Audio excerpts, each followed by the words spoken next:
सब लोग जानते हैं, पूरे देश देख रहा कि किस तरह से त्रासदी है देश में।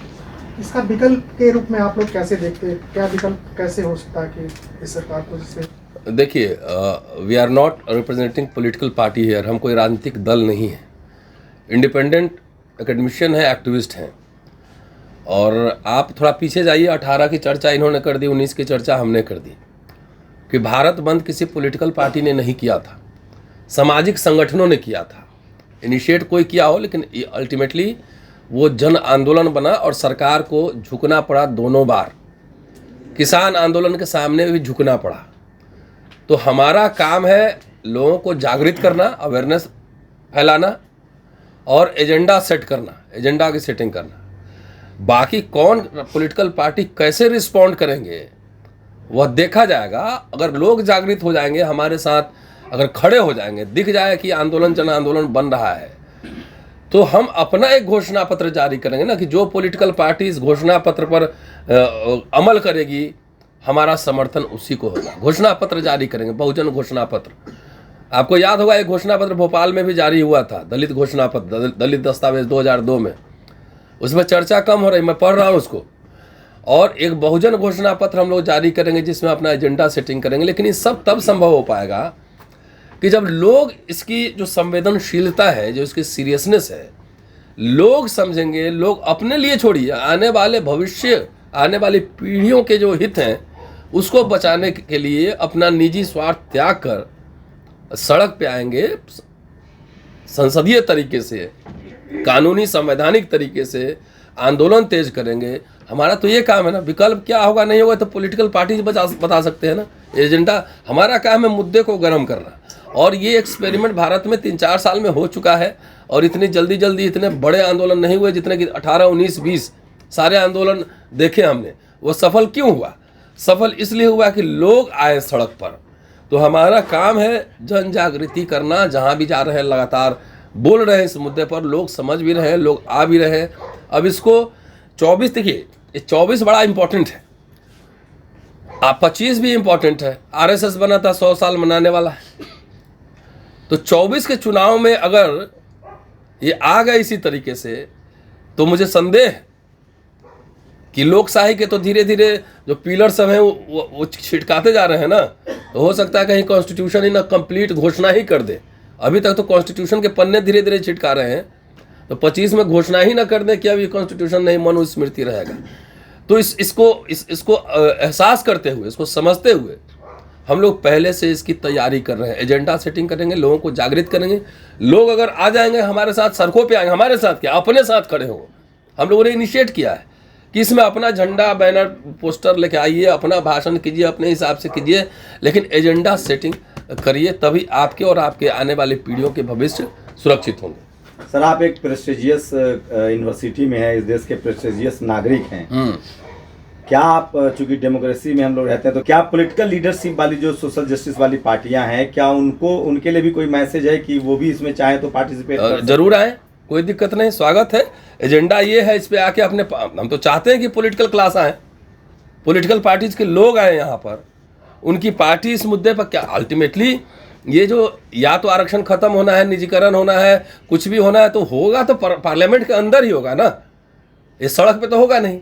ये पॉलिटिकल डिसीजंस तो पार्लियामेंट के अंदर ही लिए जाएंगे। तो हम उनको न्योता भी दे रहे हैं कि आप आइए और इन मुद्दों पर अपना पक्ष रखिए।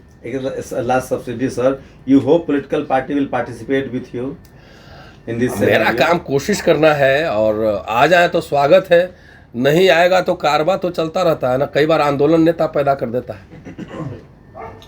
सर, हाल फिलहाल के कुछ वर्षों में जिस प्रकार से बहुजन आंदोलन और सामाजिक न्याय की लड़ाई तेज हुई है आप लोगों के माध्यम से, और आप जैसे तमाम लोग हैं जो बोल रहे हैं सरकार के खिलाफ, जैसे पहले लोग डरते थे तो लोग बोल रहे हैं, लोगों में जागरूकता आ रही है, लेकिन सर अभी भी एक बहुत बड़ा धड़ा है जो सामने आने से कतरा रहा है, उनके लिए क्या मैसेज है? मैसेज ये है कि देखिए, जो हम बोलते हैं ना, तो हमको इसका सम्मान समाज देता है, लेकिन सरकार और जो अथॉरिटीज़ होते हैं ना, वो हमसे कीमत वसूल करता है।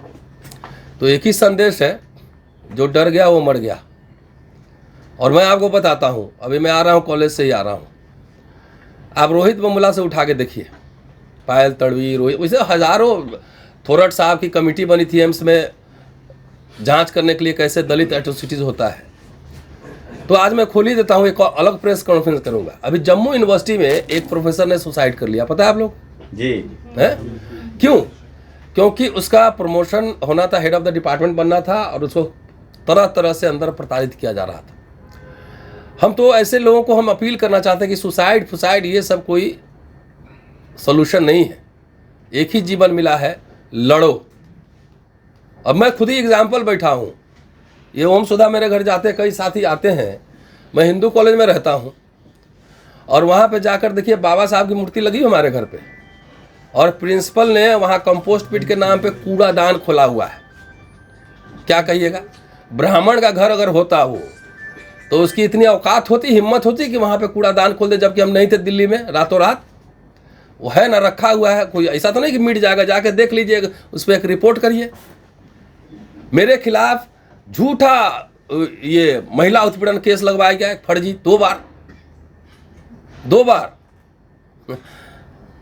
तो 2 बार, दोनों बार हरा दिया वहीं पे। आज तक रिपोर्ट नहीं दिया मुझे, 16 से लेके आज तक। शंभू ने स्टोरी भी की थी उस पर। छुट्टी मांग रहा हूं sabbatical. I am the senior, one of the senior most teacher of the college. 4 साल से छुट्टी मांग रहा हूं सबैटिकल लीव, कोई रिप्लाई नहीं है। हम एग्जाम्पल खाली दे रहे हैं, और कैसे हम लड़ते हैं, उनसे रेसिस्ट करते हैं, कैसे चुनौती स्वीकार करते हैं, ललकार के लड़ते हैं। हम भागने वाले लोगों में से नहीं है। मेरा प्रोफेसरशिप सीनियर मोस्ट टीचर है, 18 से ड्यू है। अब मेरा फाइल ही प्रोसेस नहीं हो रहा है। आज पता लगा है कि कहा जा रहा है कि केस की वजह से नहीं। तो कौन सा केस भाई? भारत के किस कानून में लिखा हुआ है कि अगर मेरे ऊपर FIR है तो मेरा प्रमोशन नहीं होगा? तो मेरा एक काम करो ना, FIR है तो मेरा सर्विस से टर्मिनेट कर दो ना, प्रमोशन काहे रोके हो? इतनी हिम्मत है तो सर्विस टर्मिनेट करो, सस्पेंड करो। 4 मुकदमे अभी भी लड़ रहा हूं हाई कोर्ट में। तो मैं ये कहना चाह रहा हूं कि जो लोग बोलने वाले लोग हैं, जो कॉलर अपना ऊंचा रखते हैं, सीना चौड़ा करके चलते हैं, नौकरी मिलना आसान है, स्वाभिमान के साथ काम कर लेना, नौकरी कर लेना बहुत मुश्किल है। उसकी कीमत चुकानी पड़ती है। So I am paying the cost. 4 मुकदमे हाई कोर्ट में है। अभी मेरा प्रमोशन रुका हुआ है, छुट्टी नहीं मिल रही है। प्रमोशन रुकने का मतलब क्या है कि मेरा एकेडमिक करियर आप खराब करने की आपकी मंशा है। प्रोफेसर रतनलाल जी, आप कहना ये चाह रहे हैं कि क्या अभी भी आज़ादी के 75 साल बाद भी इस देश में जाति के आधार पर SC ST OBC माइनॉरिटी के साथ भेदभाव हो रहा है? वो 2म दर्जे के नागरिक हैं एकदम। मैं तो खुद ही एग्जाम्पल दिया हूं ना। आप क्रॉस चेक कीजिए, जाइए यूनिवर्सिटी में, सबको BC को पता है। जाके पूछिए मेरा प्रमोशन क्यों नहीं हो रहा है। 10 किताबें प्रकाशित हैं, 13-14 रिसर्च पेपर पब्लिश्ड हैं, सैकड़ों भाषण देश के पूरे नामी ग्रामीण विश्वविद्यालयों में है। किसी सवर्ण का इतना कंट्रीब्यूशन दिखाइए दिल्ली विश्वविद्यालय में, उनका हो गया। मैं तो एग्जाम्पल दे रहा हूं, देश के नामचीन कॉलेज में पढ़ाता हूं मैं। और इस संसद से कितना किलोमीटर मेरा घर है? 8-9 किलोमीटर। डॉक्टर ओम सुधा, क्या आप इस बात से सहमत है कि इस देश में SC ST OBC माइनॉरिटी के साथ जाति की वजह से प्रताड़नाएं हो रही हैं, चाहे वो किसी भी सिस्टम में हो? और आप खुद कह रहे हैं कि लोग डरे हुए हैं, तो कैसे बाहर निकलेंगे? हम 1 मिनट, हम बाहर निकल के आपसे बात कर रहे हैं ना। हिम्मत कोई टैबलेट नहीं होता है। कॉन्फिडेंस जो है वो सिरप और टैबलेट नहीं है कि खा लीजिएगा कॉन्फिडेंस आ जाएगा। आपकी लड़ाई है, आपकी लड़ाई अपनी लड़ाई नहीं है, मैं जानता हूं। वो इसलिए लड़ाई, मैं इसका कॉस्ट इसलिए पे कर रहा हूं कि समाज के मुद्दे को उठाता हूं। डॉक्टर ओम सुधा, क्या आप भी इनकी बातों को इंडोर्स करते हैं? बिल्कुल, ये तो हो ही रहा है इस देश में। जब आप सोचिए ना, मकान जाति के आधार पर दिया जा रहा है। आपको क्या लगता है कि जो लोग शादी जाति के आधार पर करते हैं, मकान जाति के आधार पर करते हैं, वो रतनलाल जी को जो है प्रिंसिपल होते देखेंगे? उनको बर्दाश्त होगा क्या? कोई डेटा है आप लोगों के साथ, कोई फैक्ट है, कोई रिसर्च वर्क है, या बस ये थोरट कमेटी की रिपोर्ट है एम्स पर। थोरट साहब अभी दिल्ली में ही है, जाके पढ़िए। और कई आंकड़े आए हैं, जाके आप जो क्राइम ब्यूरो है NCRB उसमें जाके एट्रोसिटीज में पहले केसेस तो देख लीजिए, कितने केस हुए रजिस्टर्ड। जो रजिस्टर नहीं वो छोड़ दीजिए, कितना कन्विक्शन रेट है, कितने लोग गिरफ्तार हुए। मैं तो कह रहा हूं ना, मैंने तो राजनाथ सिंह से मिला था जब होम मिनिस्टर थे, पुलिस कमिश्नर से मिला था। और ये सब जानता है वहां क्या हो रहा है। हमारी गिरफ्तारी हो जाएगी। इन लोगों के खिलाफ कंप्लेंट। देखिए अभी दौलत राम कॉलेज के प्रिंसिपल पे FIR हुआ है ना, डेटा इकट्ठा करना हमारा काम नहीं है। हम तो एग्जाम्पल खुद दे रहे हैं कि जब मेरे जैसे लोग के साथ इतना मेंटल प्रेशर बढ़ाया जाता है कि आप सरेंडर कर जाओ, तो आम लोगों का क्या हाल होगा, जो कि सब जानते हैं कि हम पीछे हटने वाले लोग नहीं। एक भी पूरे देश में कितना वाइस चांसलर दलित है, कितना वाइस चांसलर आदिवासी है, कितना वाइस चांसलर ओबीसी है, इससे बड़ा डेटा क्या होगा? कितने जज ओबीसी, दलित, SC ST ओबीसी के हैं?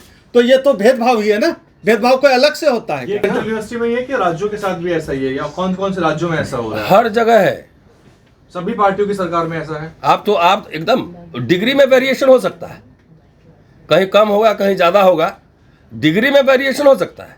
बीजेपी आई है तो इसको लगता है शासन में जो पीछे लोग हैं, RSS और पुनः हिंदुवादी संगठन, इनको लगता है पुष्पमित्र शुंग के बाद ही पहली बार इतना शासन में आए हैं, तो इनमें दमन ज़्यादा हो रहा है। तो सर क्या सफरर सिर्फ शेड्यूल कास्ट है या शेड्यूल ट्राइब, ओबीसी, सब है, सब है, ये सब SC ST OBC माइनॉरिटी, महिलाएं इवन सभी सफर कर रहे हैं इस सरकार में, इस शासन में। डॉक्टर रतन सर, हमने आपको कई बार सुना है, आपने कहा है कि जिन जनप्रतिनिधियों को जनता चुनकर भेजती है वो आवाज नहीं उठाते। आप जैसे सोशल एक्टिविस्ट ही आवाज उठाते हैं ऐसे मामलों में, तो जनप्रतिनिधियों के लिए आप क्या कहना चाहेंगे? क्या कहना है, नेता है वो, संसद विधानसभा जहाँ जाए। देखिए, जब लोग सड़क पे आते हैं ना, जब लोहिया कहते थे कि जब सड़कें सुनसान हो जाती है ना तो संसद आवारा हो जाता है। मैं नेता से मिलता हूँ, हर पार्टी के नेता से मिलता हूँ, कभी अपने काम के लिए नहीं जाता हूँ कि मेरा ये करा दीजिए, मुझे वाइस चांसलर बनवा दीजिए, मुझे ये बनवा दीजिए। अपने काम के लिए नहीं जाता मैं, मुझे टिकट दे दीजिए, मुझे यहाँ मेंबर बना दीजिए, इसके लिए नहीं जाता। मैं जब भी मिलता हूँ नेताओं से तो समाज के काम के लिए, एजेंडा के लिए मिलता हूँ। मेरे कहने का मतलब है कि संसद को अगर आवारा नहीं बनने देना है तो हमें संवैधानिक तरीके से सड़कों पर रहना पड़ेगा। जब अप्रैल वाला मसला हुआ है, 2 अप्रैल वाला, तो फिर संसद में आवाज़ गूंजी थी ना। जब 5 मार्च को रोस्टर का आंदोलन हुआ तो संसद में आवाज़ गूंजी थी ना। तो मुझे सड़क गरम करके रखना है। जब सड़क गरम रहेगा तो संसद भी गरम रहेगा। और 28 नवंबर को सड़क गरम करने का कार्यक्रम है रामलीला मैदान में। देखिए, ऐसा जैसा राज सत्ता होता है ना, जुडिशरी का चरित्र वैसा ही होता है। 1 सेकेंड और, आप बीच में टोक दिए भैया, मैं इनको जवाब दे रहा था कि राज सत्ता जैसा होता है ना वैसे ही होता है उसका न्यायपालिका भी। और बहुत सारे मसले जो है ना न्यायपालिका में नहीं हल होते हैं, बहुत सारे पॉलिटिकल क्वेश्चंस हैं। 2 एग्जांपल दिया ना आपको, 2 अप्रैल और 5 मार्च, सुप्रीम कोर्ट का ही ऑर्डर था ना वो जजमेंट, उसको टर्न डाउन पार्लियामेंट से करवाया ना। तो बहुत सारे मसले जो है ना पॉलिटिकल होते हैं, विधानसभाओं और लोकसभा राज्यसभा में सड़क पे लड़ा जाता है, न्यायपालिका में जाने की जरूरत नहीं होती। Why you are not joining political party? चलिए, शुक्रिया, थैंक यू।